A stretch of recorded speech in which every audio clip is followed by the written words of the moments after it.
ওয়াল আসর, আসরের শপথ, ইন্নাল ইনসানা লাফি খুসর, নিশ্চিত পৃথিবীর সমস্ত মানুষগুলো জাহান্নামে, ইল্লা কিন্তু আমানু আল্লাযীনা আমানু ওয়া আমিলুস সালিহাত, যারা ঈমান আনবে এবং আমলে সালেহ করবে, ওয়া তাওয়াসাউ বিল হক ওয়া তাওয়াসাউ বিস সাবর, ঈমান ও আমলের দাওয়াত অন্যকেও দিবে, যারা বিরুদ্ধাচরণ করে তাদেরকে বাধা প্রদানে ধৈর্য ধারণ করবে। এই গুণে গুণান্বিত যারা, এরা জাহান্নামে যাবে না। নবীজি বলেন, কুল্লু উম্মতি ইয়াদখুলুনাল জান্নাতা ইল্লা মান আবা, সাবধান হে উম্মত, দুনিয়ার সমস্ত উম্মত নবী বলেন জান্নাতে যাবে, কিন্তু যারা আমি মুহাম্মদকে মানে না, অস্বীকার করে, তারা যাবে না। কিলা মান আবা, সাহাবায়ে কেরাম বললেন, হে আল্লাহর রাসূল, আপনাকে মানে না, তারা কারা? নবীজি বললেন, মান আতাআনি দাখালাল জান্নাহ ওয়া মান আসানি ফাকাদ আবা,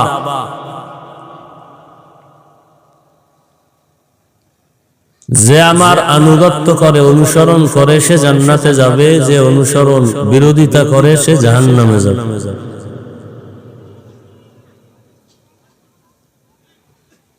আয়াত ও হাদিসের তরজমা শেষ। হাদিসের উপরে 2-3 মিনিট একটু ব্যাখ্যা করি সামান্য। এদিকে মাইক নাই, এদিকে কোনার থেকে আওয়াজ আসে কেন? এদিকে কেন? ওই আওয়াজ আসবে কেন? এই বক্সের আওয়াজ থাকলে আওয়াজ আসবে কেন? কমে এই বক্স ঠিক করো, কানে আওয়াজ স্পষ্ট না হইলে তো সমস্যা। একটু খেয়াল করবেন, হাদিসে কি বলা হলো? সব উম্মত জান্নাতে যাবে, যারা নবী মানে না তারা যাবে না। আপনাদের থেকে আমি প্রশ্ন করে জবাব নিব, একটু খেয়াল করেন। সাহাবায়ে কেরাম জিজ্ঞাসা করলেন, ইয়া রাসূলুল্লাহ, আপনাকে মানে না, তারা কারা? নবীজি জবাব কি দিলেন? যারা মানে না তারা কারার জবাব না দিয়া আগে একটু মোহাব্বতের আওয়াজ দিয়ে বললেন, মান আতাআনি দাখালাল জান্নাহ, যে ব্যক্তি আমার অনুসরণ করবে, অনুকরণ করবে, সে জান্নাতে যাবে। এই কথাটার বিপরীত কথা কি দাঁড়াতে পারে বলতে পারবেন? খেয়াল করেন নাই? সাহাবায়ে কেরামের প্রশ্ন, নবী আপনাকে মানে না, তারা কারা?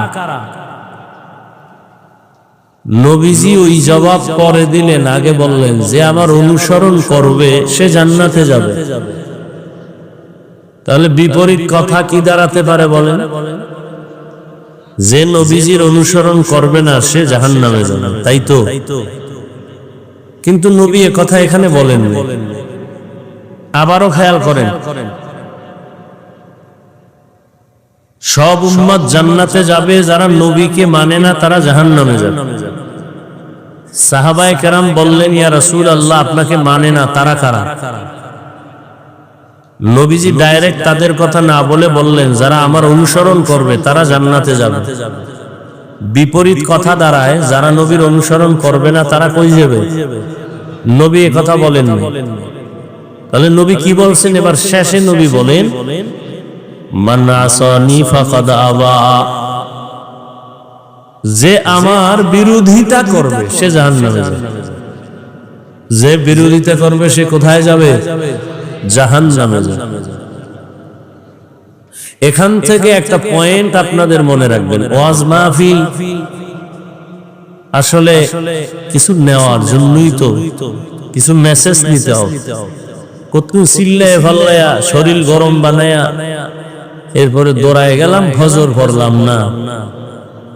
এই ওয়াজ দিয়ে কি হবে? এই ওয়াজ দিয়া চলতেছে, ওয়াজ চলতেছে চলতেছে, ফলাফল জিরো। না হয় এত মুসলমান এই দেশে, এত আলেম, এত পীর, এত মাদ্রাসা, এত মসজিদ, এরপরও আমরা দুর্বল, আমরা পরাজিত। কি আপনারা বলেন দেশ স্বাধীন হয়েছে, দেশ স্বাধীন করে আপনারা নাক টেনে ঘুমাইতেছেন, আর ওদিকে মহিলারা সাংবাদিক সম্মেলন করতেছে, আমাদের দেহ ব্যবসার অধিকার ফেরত চাই।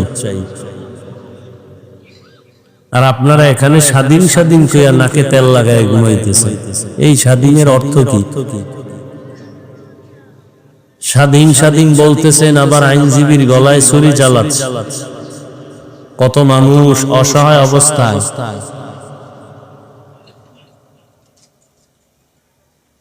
বড় কঠিন এক পরিস্থিতি আমাদের জীবনের উপর অতিবাহিত হতে চলছে।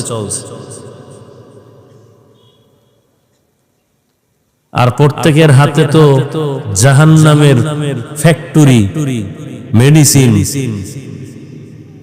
কি সবার বাচ্চাও এই নিয়ে ব্যস্ত, বাবাও ব্যস্ত, মাও ব্যস্ত, সন্তানেরাও ব্যস্ত, হুজুরও ব্যস্ত, ইমাম সাহেবও ব্যস্ত, মুক্তাদিরাও ব্যস্ত। Mobile mobile mobile. আল্লাহ সবাইকে হেদায়েত দান করেন। ছুরি একটা হাতে নিয়ে নিজের গলা কাটা, এটা ডাইরেক্ট দেখতে খুব খারাপ। আমাদের এই সমস্ত অঞ্চলে তো দোতলা ঘর হয় কাঠের, হয় না?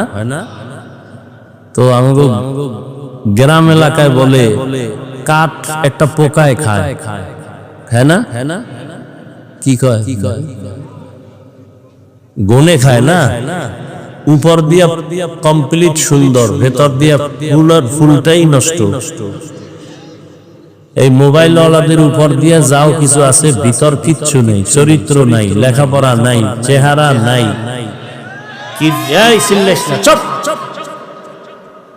এটা কি কোনো আদব? একটা দূরের মানুষকে কথা শুনে না জোরে বলা যায়, মা বাবা পাশে বসা, সামনে বসা, হেইনে কোনো সন্তান চিল্লানো আদব? কোন আলেম সামনে বসা, এখানে চিল্লা চিল্লির কি আছে? আমি কথাগুলো বুঝাইতেছি, বুঝার কথা, এখানে তো চিৎকারের কিছু নেই। এটা তো আদব না মজলিসের। আল্লাহ সব ভাইকে হেদায়েত দান করুন।